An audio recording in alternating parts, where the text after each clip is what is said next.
ونصلی ونسلم علی رسول کریم اما بعد بسم اللہ الرحمن الرحیم۔ معزز شرکائے گوشۂ اعتکاف، ہماری اس وقت کے اندر جو نشست ہے اس میں ہم گوشۂ عافیت کے جو معمولات ہیں ان کی کچھ وضاحت کرنے جا رہے ہیں۔ انسانی شخصیت دو چیزوں سے عبارت ہے، ایک روح ہے اور دوسرا جسم ہے۔ دونوں کی اپنی اپنی اہمیت ہے، دونوں ملتے ہیں تو وجود مکمل ہوتا ہے۔ نہ اکیلی روح کو انسان کہا جا سکتا ہے اور نہ ہی اکیلے جسم کو انسان کہا جا سکتا ہے۔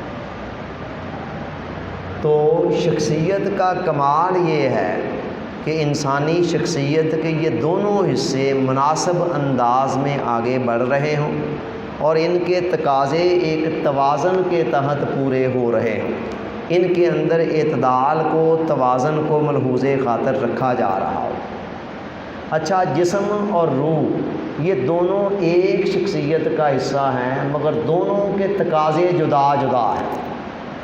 روح اس عالم کی چیز ہی نہیں ہے۔ فرمایا یسألونک عن الروح، آپ سے سوال کرتے ہیں کہ روح کیا ہے؟ قل الروح من امر ربی، ان کو بتا دیں کہ روح میرے رب کا امر ہے۔ روح عالم امر کی چیز ہے اور جسم اس عالم خلق کی چیز ہے۔ جسم اس مادی دنیا کا بنا ہوا ہے، اس لیے اس کے تمام تر تقاضے بھی مادی دنیا سے تعلق رکھتے ہیں۔ جو کچھ بھی آپ کھاتے ہیں، پیتے ہیں، پہنتے ہیں، برتتے ہیں جسم کے حوالے سے، وہ سب کچھ اس مادی دنیا کا بنا ہوا ہے۔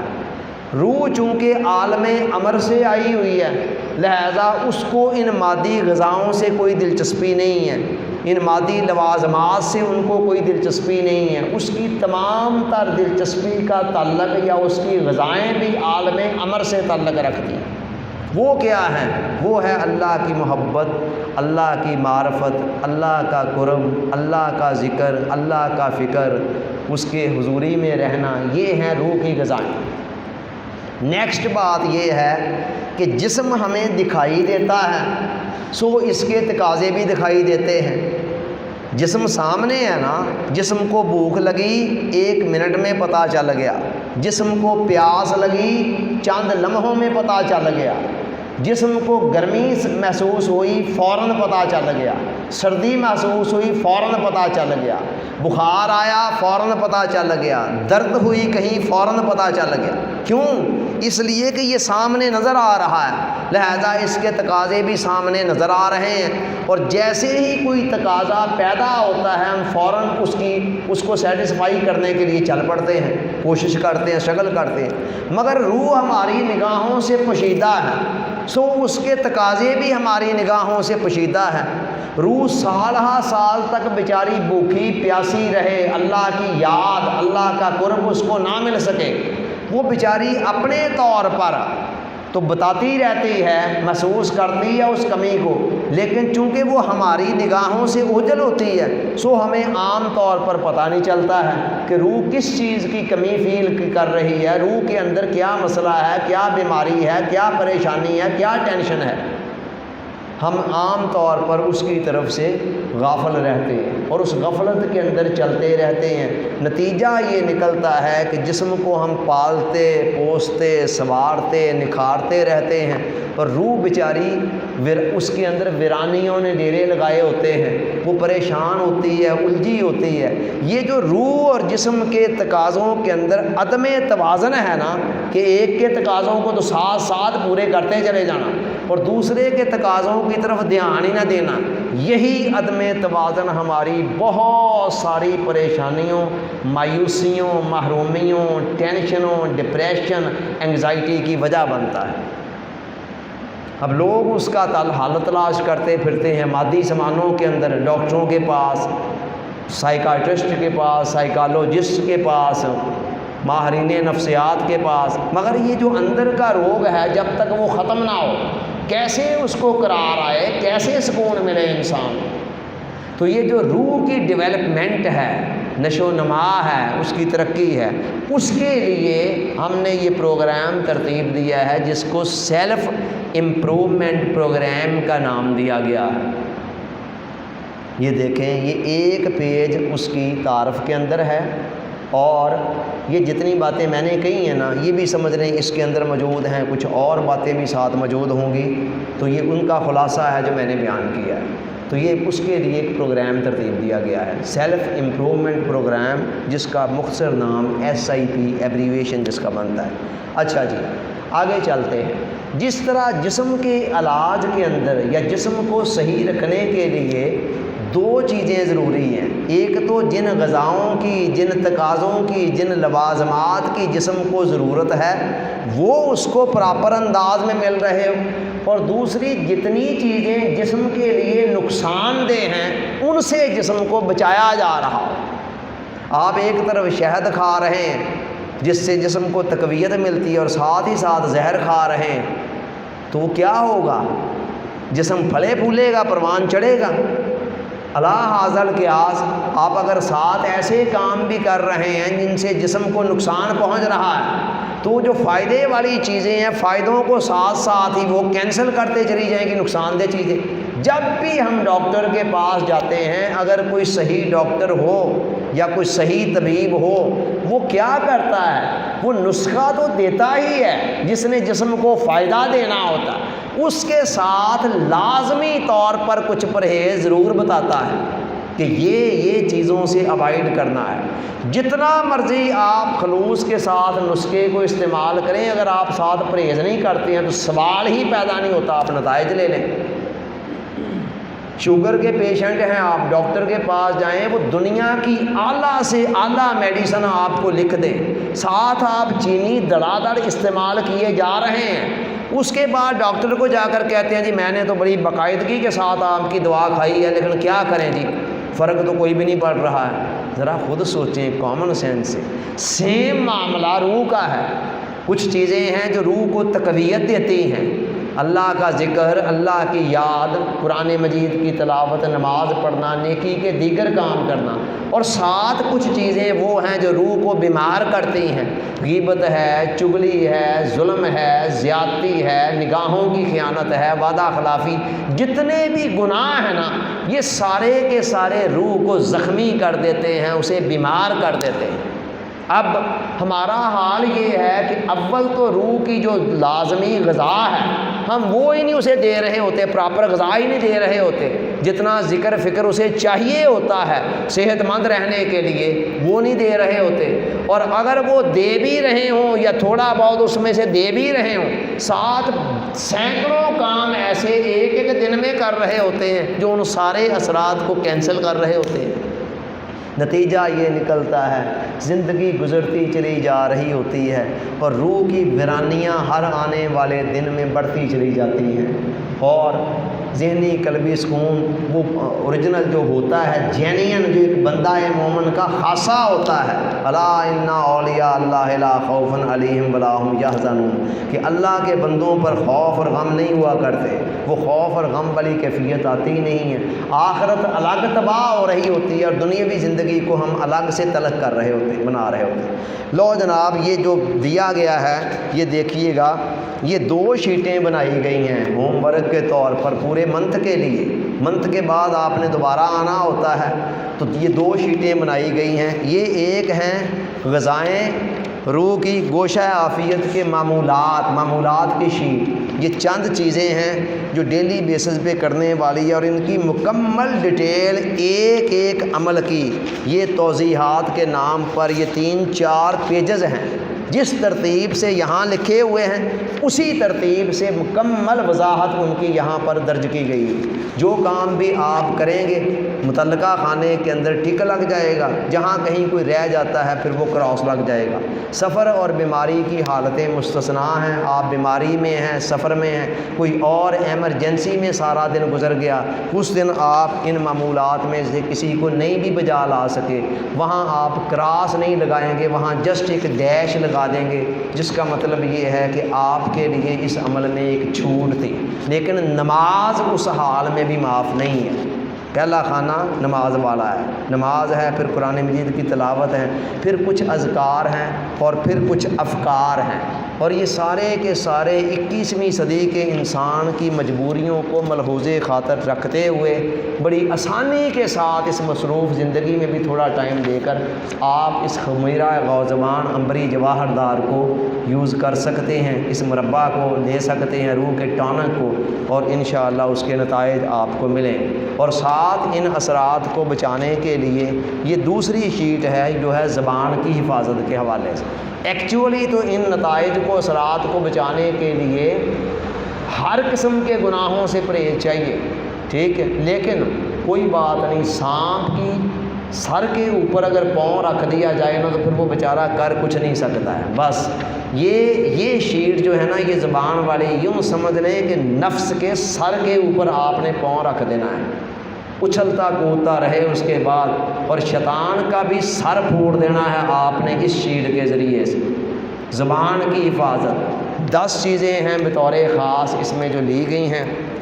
نمبر 1، جھوٹ بولنا، باقاعدہ ان کی نمبرنگ ہیں، ادھر بھی نمبرنگ ہیں، آپ ڈیلی بیسس پہ کیلکولیٹ کیا کریں گے کہ کل نمبر 50 تھے، آپ نے آج کتنے لیے ہیں، ٹھیک ہے۔ 5، پھر جھوٹا وعدہ کرنا، وعدہ کر کے توڑ دینا، 5، پھر غیبت کرنا، 5، چغلی، 5، گالی دینا، 5، لعنت ملامت، مذاق اڑانا، خوشامد کرنا، فضول گفتگو اور فحش کلامی، گندی لچر گفتگو جنسی، پھر زیادہ ہنسنا۔ یہ کل 10 چیزیں ہیں، ہر ایک کے 5 نمبر ہیں، 50 ہے۔ آپ ان 10 سے بچ گئے، آپ ہر ایک میں ٹک لگا دیں اور شام کو 50 نمبر کے آپ مستحق بن گئے، اور کسی جگہ پر کوئی ایک آدھ مسٹیک ہو گئی ہے وہاں پر کراس لگا دیں، اتنے نمبر پھر کم ہو جائیں گے، پھر شام کو اتنے گن کر نیچے 45 لکھ دیں، 40 لکھ دیں، جتنے بنے ہیں لکھ دیں۔ یہ ہیں 2 چیزیں۔ اچھا جی، اب کچھ تھوڑی سی اگلی باتیں ہو جائیں۔ انسان کا جو نفس ہے نا، وہ آزادیوں کو پسند کرتا ہے۔ بڑی پتے کی بات بتانے لگا ہوں، کہتا ہے پابندیاں مجھے نہیں وارا کھاتی، مگر خانہ خدا میں بیٹھ کر اللہ کی قسم کھا کر کہہ رہا ہوں کہ زندگی کا اصل حسن پابندیوں میں ہے۔ ایک دن کے لیے بھی میں آزادیوں والی زندگی کو افورڈ ہی نہیں کر سکتا ہوں۔ زندگی کا اصل مزہ پابندی، خدا نے ہمیں یہاں ایک پابند زندگی گزارنے کے لیے بھیجا ہے تاکہ اس پابند زندگی کو گزار کر جب وہاں جائیں تو وہاں آزاد زندگی مل جائے۔ ایک بزرگ نے کہا، اگر آپ آخرت میں اپنی من چاہی زندگی گزارنی چاہتے ہیں تو دنیا میں رب چاہی زندگی گزارنی شروع کر دیں۔ جو رب چاہ رہا ہے اپنے خواہشات کو چھوڑ دیں، رب کی مرضی کے مطابق وہ کیا ہے، پھر جگہ جگہ پابندیاں ہوں گی۔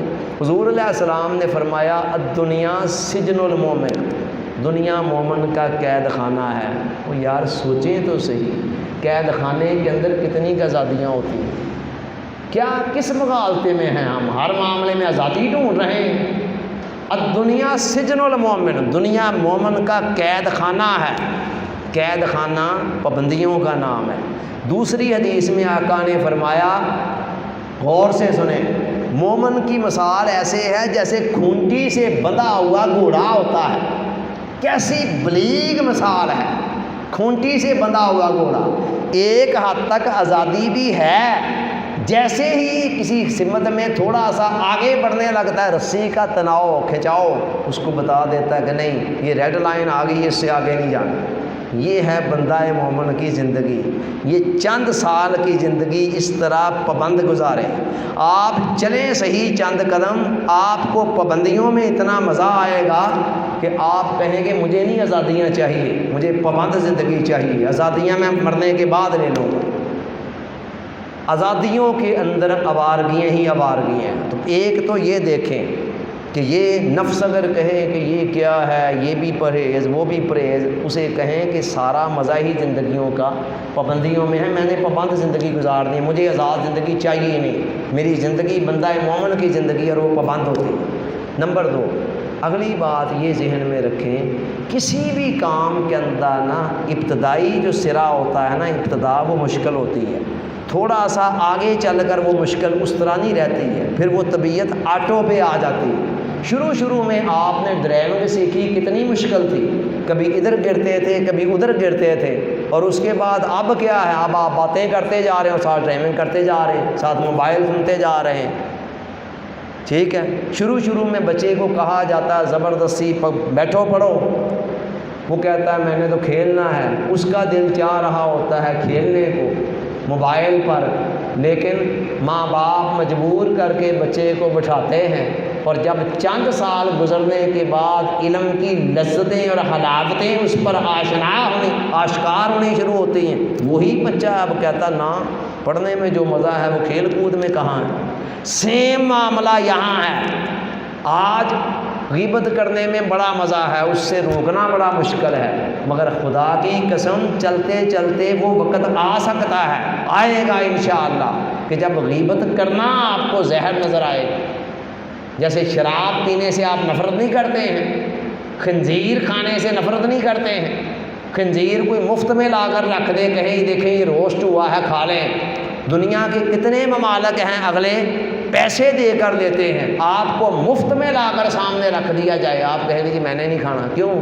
آپ کے ایمان کا تقاضا۔ اسی طرح باقی معاملات، تو لہٰذا ابتدا مشکل ہوتی ہے، تو کوئی نہیں، ابتدا میں انسان چند قدم اٹھا لے تھوڑے سے مشکل، اور آگے چل کر پھر آسانیاں ہی آسانیاں ہیں۔ سیجعل اللہ بعد عسر یسرا، اللہ کہتا ہے کہ ہمیشہ تنگیوں کے بعد آسانیاں آتی ہیں۔ آج جو زندگی ہم گزار رہے ہیں نا، اس میں کوئی کیف نہیں ہے، کوئی سرور نہیں ہے، یہ بیرونی لذتوں کے اوپر چل رہی ہے۔ کوئی مزیدار چیز مل گئی خوش ہو گئے، کوئی خوشی کی خبر سن لی خوش ہو گئے، لائٹ آ گئی اے سی چل پڑا خوش ہو گئے، کوئی لائٹ چلی گئی، کوئی اور چھوٹی موٹی غم کی خبر آ گئی پریشان ہو گئی۔ یہ زندگی ہے کوئی جس کا سارا انحصار ہی باہر کی خوشیوں پہ ہے، جس کا انحصار لائٹ کے آنے اور جانے پر ہے، یا اور چھوٹے چھوٹے معاملات؟ یہ کیا زندگی ہے؟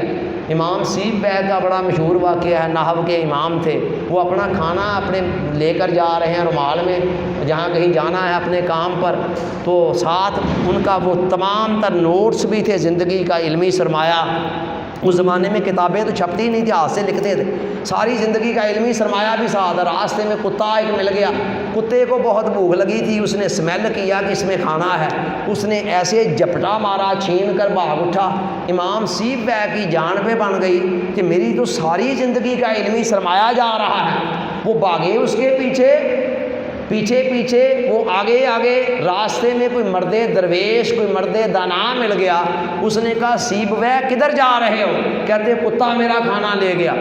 تو کہتے یار کھانا لے گیا کوئی بات نہیں، اور لے لینا، کھا لینا، اتنا کیا فکر میں اپنے آپ کو ڈالا؟ اس نے کہا میری زندگی بھر کا علمی سرمایہ بھی ساتھ جا رہا ہے۔ اس نے مسکرا کر کہا کہ سیب بیگ وہ علم ہی کیا جسے کتا چرا کر لے جائے، کوئی ایسا علم پڑھو جسے کوئی بھی نہ چرا سکے۔ یہی واقعہ سیم امام غزالی کے ساتھ اس سے ملتا جلتا ہوا۔ سفر کے اندر ہیں، ساری زندگی کی یادداشتیں پاس ہیں، ڈاکوؤں نے جناب لوٹ لیا، قافلے پہ ڈاکو پڑ گئے، سارا کچھ لوٹ دیا، ساز و سامان، ان کا بھی سارے نوٹس وغیرہ چھین لیے گئے، کتابیں جو بھی تھیں۔ امام صاحب کو بہت دکھ ہوا، ڈاکوؤں کے سردار کے پاس گئے، کہتے میں اپنی کوئی نقدی واپس نہیں مانگتا، کچھ اور نہیں مانگتا، کچھ نہ دیں مجھے، میرے یہ نوٹس آپ کے کسی کام کے نہیں ہیں، یہ کتابیں، یہ ڈائری، یہ کسی کام کی نہیں، یہ مجھے واپس کر دیں، یہ میری زندگی بھر کا سرمایہ۔ تو ڈاکوؤں کے سردار نے بھی نا طنزیہ انداز میں جملہ کستے ہوئے کہا غزالی یہ کیا علم ہے جس کو ڈاکو چھین کر لے جا سکتے؟ اس نے واپس کر دیے، لیکن ساتھ یہ جملہ بول دیا، یہ جملہ تیر کی طرح امام غزالی کے جگر میں جا کر تبست ہو گیا۔ اس کے بعد واپس آ کر انہوں نے وہ ساری چیزیں زبانی حافظے کے اندر لے کے آئے کہ آج کے بعد کوئی چرا بھی لے تو ایسے نہیں ہوگا۔ تو میں کہہ رہا ہوں یہ زندگی کوئی پرکیف نہیں ہے جس کا انحصار بیرونی لذتوں پر ہے۔ اصل زندگی کا کیف یہ ہے کہ آپ باہر کی لذتوں کے محتاج نہ ہوں، آپ کے اندر ہی لذتوں کا، خوشیوں کا، راحتوں کا، سکون کا ایک سرچشمہ لگا ہوا۔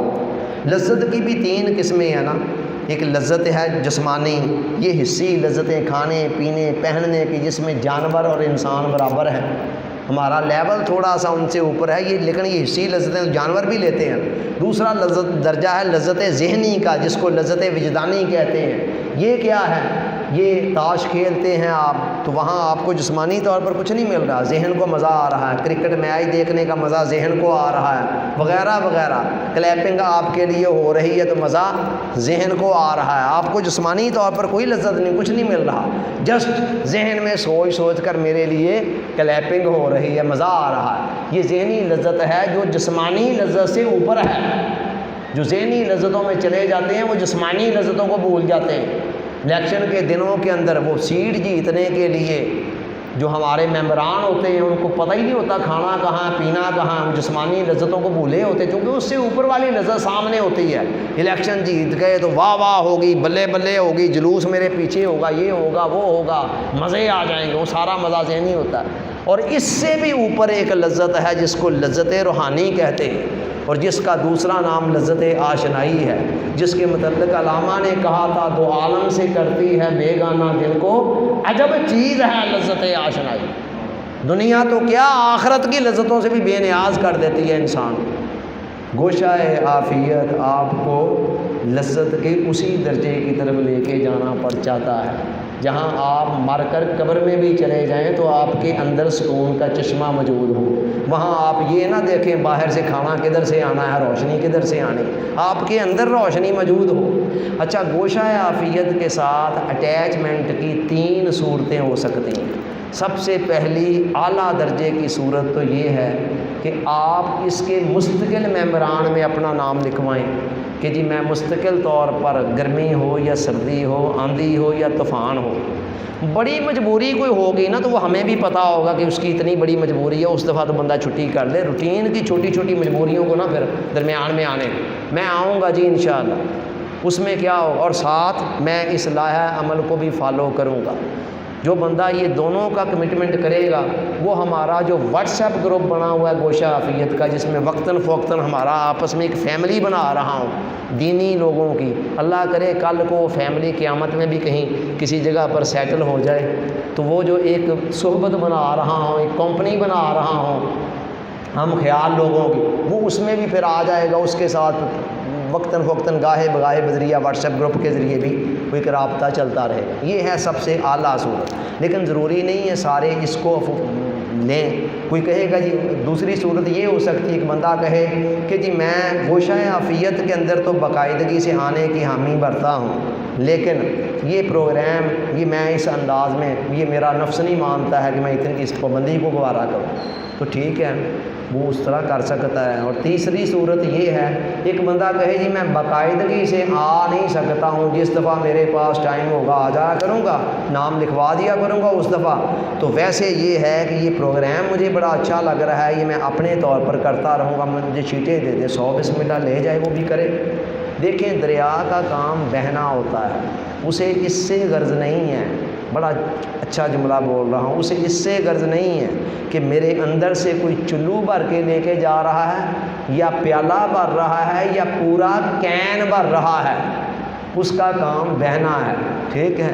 آپ اس میں سے پورا کین بھر کے لے کے جانا چاہتے ہیں لے جائیں، آپ پیالہ لے کے جانا چاہتے ہیں لے جائیں، آپ کہتے ہیں پیالہ بھی نہیں بس مجھے چلو، یہ تین مثالیں میں دے رہا ہوں نا، ادھر سے 3 ہی صورتیں میں نے بتائی ہیں، آپ خود اس کو قیاس کر لیں کہ میں کیا کہنا جا رہا ہوں۔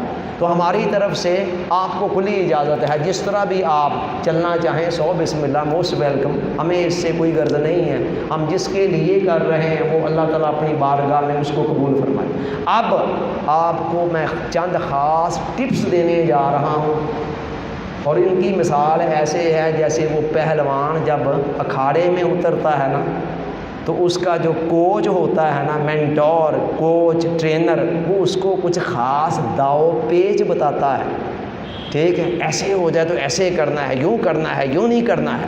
تو آپ بھی ایک اکھاڑے میں اتر رہے ہیں نا نفس اور شیطان کے مقابلے میں، تو لہذا اس اکھاڑے کے اندر اترنے کے چند داؤ پیچ ذرا مجھ سے سمجھ لیں اچھی طرح سے، بڑے کام آئیں گے انشاءاللہ۔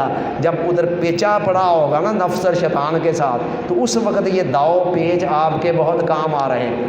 پہلی بات یہ ہے کہ جو موٹیویشن ہوتی ہے نا، یہ کوئی بات سن کر اندر جوش خروش پیدا ہوتا ہے، جذبہ، ہم یہ سمجھ لیتے ہیں اب یہ ساری زندگی کے لیے۔